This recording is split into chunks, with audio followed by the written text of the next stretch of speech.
안녕하세요, 요셉입니다. 오늘은 인간관계에서 상처받지 않는 법이라는 주제로 함께 하겠습니다. 제가 별로 좋아하지 않는 표현이 상처받았다라는 표현이에요. 뭘 어른이 돼갖고 그렇게 상처를 줬네, 받았네, 그러는 게 이제 개인적으로는 이제 좀 거부감이 들더라고요. 근데 그런 생각을 하고 있는 저를 이제 반성하게 된 계기가 하나 있었어요. 지난번에 인터넷 모 카페를 둘러보고 있는데요. 어떤 사람이 마음이 지옥이라는 제목으로 이제 올린 글을 봤어요. 워킹맘인데 회사랑 회사 사람 생각만 해도 심장이 뛰고 토할 것 같대요. 이 정도는 그만둬야지. 제가 막 너무 놀래서 읽어보면서 댓글도 그 밑에 줄줄이 달리는 걸 이렇게 보는데 댓글이 너무 똑같은 내용을 보고도 첨예하게 다른 성향들이더라고요. 그러니까 어떤 댓글은 우리 회사는 더하다, 뭐 그 정도를 가지고 그것 때문에 심장 떨리면 다른 회사 가도 마찬가지다. 버텨라. 이렇게 얘기하는 댓글도 있고 그 정도면 정신건강을 위해서 그만두고 프리랜서를 해야 된다. 밥 굶겠냐 뭐 이런 의견도 있고 똑같은 현상을 보고 누구는 공황이 올 것 같다고 느끼고 어떤 사람은 뭐 이쯤이야 이런단 말이에요. 그만큼 사람들은 참 달라요. 그래서 이제 힘들어하는 사람, 자주 상처받거나 쉽게 상처받는 사람들은 유약하다라고 말하기보다는 그저 관계에 대한 반응이 다른 사람들이구나, 다른 유형이구나 이렇게 받아들이는 게 되게 중요한 것 같아요. 그래서 여기서 중요한 거 그냥 쉽게 상처받는 사람들의 성향이 이제 그냥 다르다라고만 치부하기에는 너무 힘들잖아요. 이제 그런 성향들이 관계에 대해서 예민한 건 인정하는데 그래도 좀 덜 예민하게 돼서 관계에 대한 스트레스 지수를 떨어뜨리는 게 그게 좋은 일이겠죠. 상처 잘 안 받는 사람들은 이미 알고 있는 거, 예민한 분들은 반드시 기억해야 할 거. 오늘은 이제 그런 이야기를 해보도록 하겠습니다. 자, 첫 번째, 내가 이제 예민해서 사람들한테 잘 이제 상처를 받는 스타일이라고 하면, 자, 첫 번째 기억하셔야 될 게 어떤 건가 하면 상처 안 받기 위해서 사람 사는 거 다 비슷하다 라는 걸 아는 거예요. 이 사실이거든요. 근데 다른 사람들과 비교해서 나만 초라하게 느끼고 막 이럴 때 초라하게 느끼고 있을 때 친구가 딱 한마디 하는데 그거에 딱 걸려가지고 상처 입고 두고두고 힘들어하는 그런 경우 있죠. 예를 들어 볼게요. 동창회를 갔어요. 요즘 회사도 그렇고 집도 그렇고 상태가 이제 내가 굉장히 안 좋은 상태에서 동창회를 간 거예요. 어려운 일도 있고 힘들어요. 근데 나를 보고 동창이 한마디 하는 거죠. 너 얼굴이 왜 그래? 막 이렇게. 좀 관리도 하고 그래라. 연봉도 많은 애가 왜 그러고 사냐? 쟤 봐라. 학교 때 너보다 공부 지지리도 못했던 쟤가 저렇게 살 줄 누가 알았니? 쟤네 시부모가 막 어디에 땅으로 대박나서 갑자기 건물 산 거 아니냐? 사람 일 모른다 진짜. 학교 때 공부 잘하고 대기업 들어가면 뭐하냐? 네가 제일 헛똑똑이지. 이런 얘기 이제 들었어요.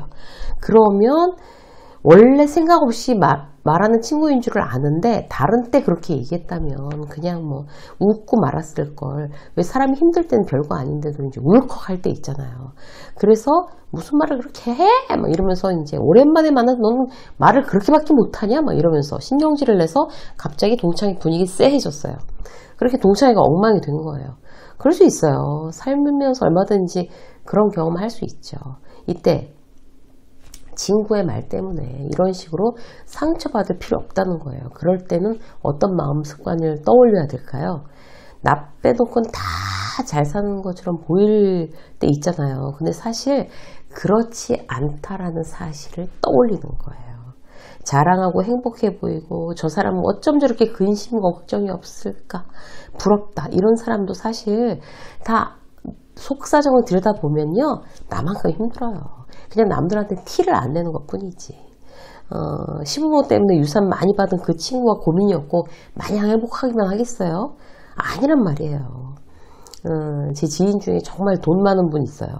평생 단 한 번도 돈 때문에 걱정을 해본 적이 없대요. 전 그 얘기 듣고서 와 그런 인생도 있구나. 참 인상적이었어요. 근데 그분이 오늘 마음이 지옥이라는 거예요. 왜냐하면 다른 집 자식들은 다들 이제 걸맞는 이제 집안으로 이제 시집장가 척척 잘 가는데 자기 딸이 아예 결혼 생각이 없어서 창피하다는 거예요. 그게 창피할 일인가? 굉장히 의아했어요. 근데 이제 그분은 이런 이제 저희 같은 이제 서민들하고는 달리 비슷한 레벨의 뭐 준재벌급하고 그야말로 이제 같이 이제 결혼이라는 수단으로 집안의 어떤 재력을 지키고 키우는데 굉장히 어떤 의무감을 가지신 분들이더라고요. 그러니까 이제 자기 집만 그렇게 못하니까 이제 같은 다른 이제 지인들은 다 그렇게 하고 있는데 그렇게 못하니까 거의 병이 되는 거예요. 저렇게 모든, 그때 저는 좀 충격적이었어요. 저렇게 모든 걸 다 정말 부러울 거 없이 누리면서도 마음이 지옥일 수 있구나.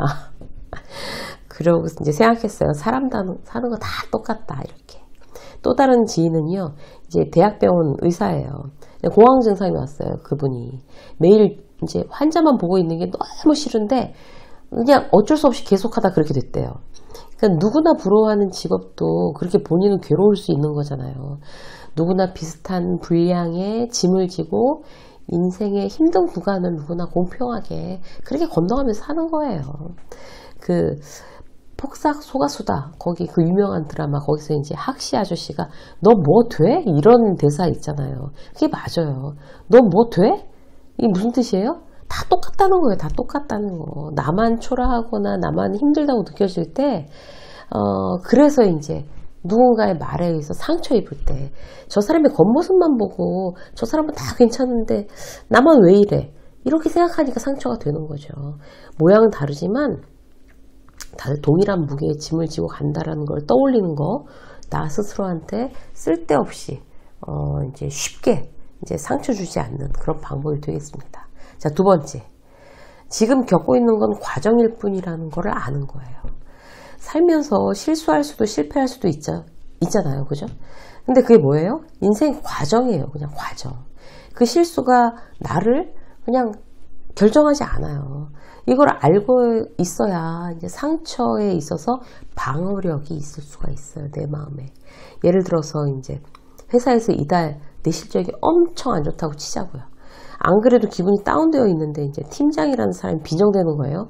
김 과장 이번에 아주 작정했더구나. 마음 떴어 회사에서? 왜 그래? 이렇게 사람을 막 박박 긁었어요. 김 대리를 보더니 김 대리 이리 와서 김 과장한테 네 노하우 강의 한번 해줘라. 과장이 어떻게 대리만도 못하니? 이러면서 혀를 끌끌 차고 가버렸어요. 얼마나 자존심 상하겠어요. 또 상처 입는 거죠. 그죠?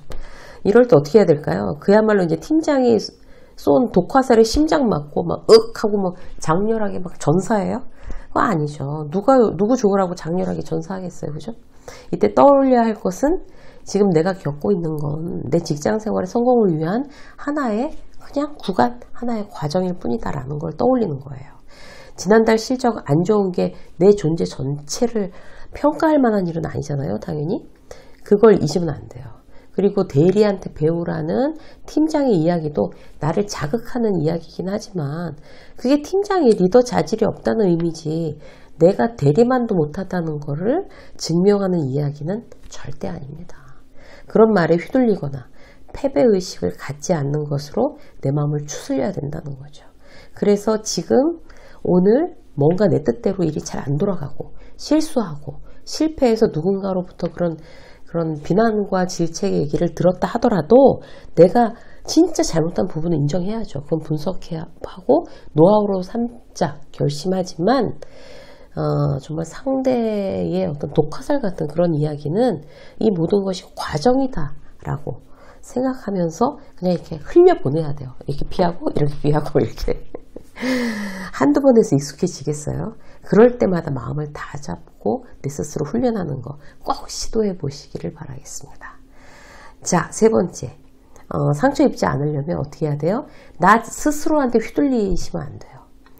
나한테 휘둘리지 않으려면 어떻게 해야 될까요? 제일 기본적인 원칙으로 해야 될 게 바로 생각에 휘둘리지 않는 거예요. 예를 들어서 걱정거리가 있다고 치자고요. 이번에 애가 대학을 떨어지면 어떻게 하지? 재수시키려면 돈이 장난 아니게 든다던데 남편은 퇴직할 것 같은데 그럼 당장 생활비도 빠듯한데 무슨 수로 재수를 시키지? 이러면서 막 걱정하고 앉아있는 거예요. 근데 보세요. 애가 떨어졌어요? 대학에? 그게 팩트예요? 아니잖아요. 남편이 퇴직했어요? 그것도 아니잖아요. 그냥 내가 예상되는 것들 중에 하나예요. 그죠? 이걸 빨리 간파하셔야 돼요. 그렇지 않으면 어떻게 돼요? 그런 종류의 이야기를 아이나 배우자한테 내가 걱정을 하니까 내 생각이 내가 막 휘둘려서 어떻게 해요? 아이나 배우자한테 이제 그런 종류의 얘기를 하겠죠. 어떻게 해? 막 이렇게 하면서.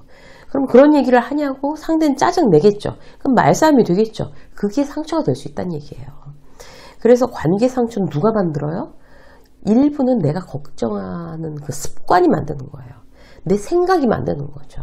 명확한 사실이에요. 그래서 그런 상처를 미연에 방지하는 것도 이제 그 지혜롭게 사는 좋은 방법 중 하나예요. 내가 상처받지 않도록 어떻게 하면 이걸 예방할까? 이렇게.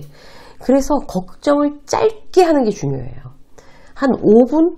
자, 지금부터 5분 동안 걱정하자. 이게 시간 정하세요. 알람 맞춰놓고. 아니면 5분 너무 짧은 것 같아. 10분만 할까? 뭐 이렇게. 그 걱정 더 하는 건 도움이 되지 않으니까. 그 이후에 알람 울리면 그만하자, 이제. 이렇게 마음을 자꾸 다스리면 배우자나 뭐 아이나 그 당사자들과 말싸움할 확률이 굉장히 떨어지는 거죠. 상처는 받았을 때 덜 아프게 이제 이렇게 튕겨내는 것도 첫 번째 말씀드린 거, 두 번째 말씀드린 것처럼 덜 아프게 튕겨내는 그렇게 하는 것도 중요하지만 더 근본적인 해결 방법. 아예 안 받도록 미리 손을 쓰는 거예요, 손을. 내 생각, 내 감정을 관리해야지만 가능해집니다. 그렇게 이제 걱정을 멈추면 내 생각이 내가 휘둘리지 않는 거죠. 그럼 좋은 생각으로 이렇게 전환하고, 그러면 좋은 표정, 좋은 말이 나온단 말이에요. 잘 될 거야, 막 이렇게. 그러면 잘 될 거야 라고 계속 생각을 하는데 좋은 표정이 나오겠죠? 그런데 그렇게 되면 이제 부딪힐 일이 점점 줄어드는 거죠. 계속 누군가가 부딪혀서 지금 힘들다면요, 내가 지금 좋은 생각, 좋은 말을 하고 있는지 그것부터 점검해 보세요. 상처받지 않는 가장 적극적인 예방법이 되겠습니다. 유수민 직장서 오늘 여기까지 하겠습니다. 고맙습니다.